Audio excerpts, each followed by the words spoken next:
Hi, everybody. It's David Lyden and Jake Boss back for more Olympic talk today. Our two Northern Michigan Olympians, Kayla Kuhn and Winter Vanecki, competed very early this morning, U.S. time, Michigan time, over in Italy in aerial freestyles after yesterday was postponed. Milan got hit with about 8 inches of snow, so their competition got bumped to today, where, Jake, they did the qualifying and the medal round all in one day. That's right. It kind of matches what they're used to, which is the World Cup schedule where qualifications and finals go down on the same day. So maybe a little bit of a comfortability there for our athletes, as you know they do very well on that circuit. But yeah, once again, Kayla started out the first qualification, had a great jump, and was able to move to the finals after her first jump.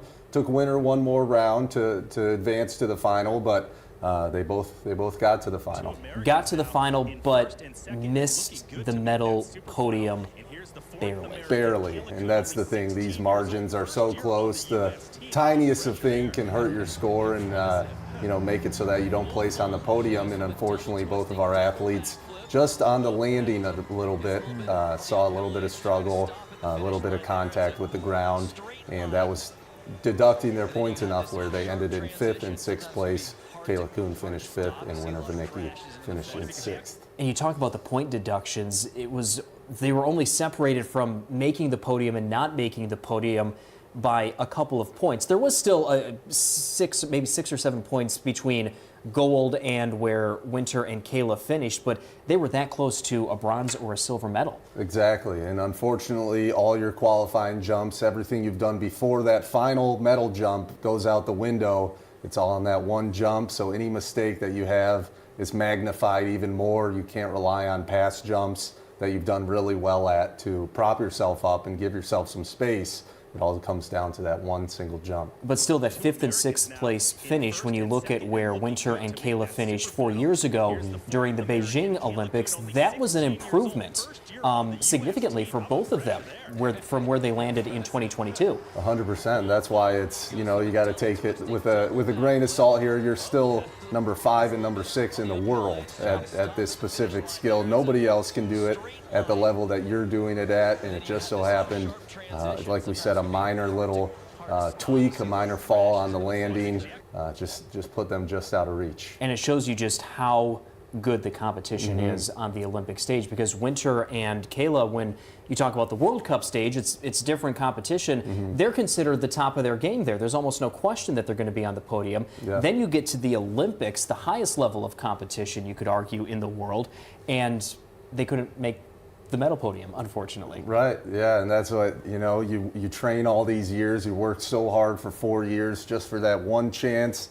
And like we said, that one jump that it all comes down to, all those years of work and effort and training that, it comes down to one moment. Whether you think it's fair or not, that's what it is. And as far as what's next for them, just saw on Kayla's Instagram, she said, "I will be back Olympics." So it sounds like she is going to give it another shot in 4 years when the Winter Games are held again. I think they're in France in 4 years, in the French Alps. I haven't seen Winter's plans at all.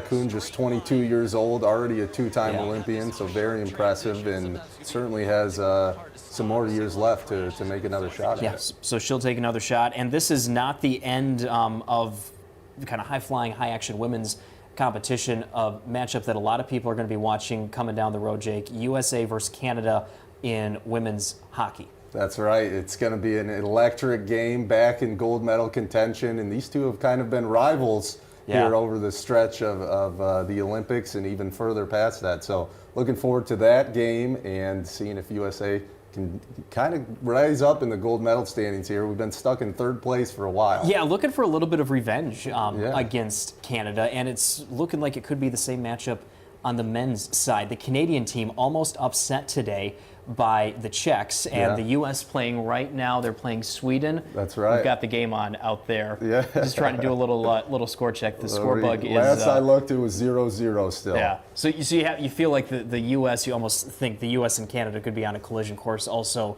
on the men's side, where the Canadians have had our number again. Yeah, that would be awesome. I would love to see, both men's and women's, those matchups, such exciting games to watch. You think even back to the Four Nations Classic, just the rivalry there between those two countries. And of course, playing with Sweden right now is Lucas Raymond. So a couple Red Wings players, Dylan Larkin and Lucas Raymond, squaring off right now. So either way, Red Wings will be represented in the finals. So the state of Michigan well represented at the Winter Olympics this year in Milan. Jake, we appreciate it. Congrats to Kayla and Winter over in Milan, doing Northern Michigan proud. We hope to hear from you. Hope to hear from you shortly. Congratulations on the Olympic accomplishments and representing Michigan so well. We'll have much more on their competition over in Milan tonight at 5 and 6. But thanks for joining us here on Facebook as we talk a little bit about the Northern Michigan connection to this year's Winter Olympics in Milan. We'll see you later, everybody.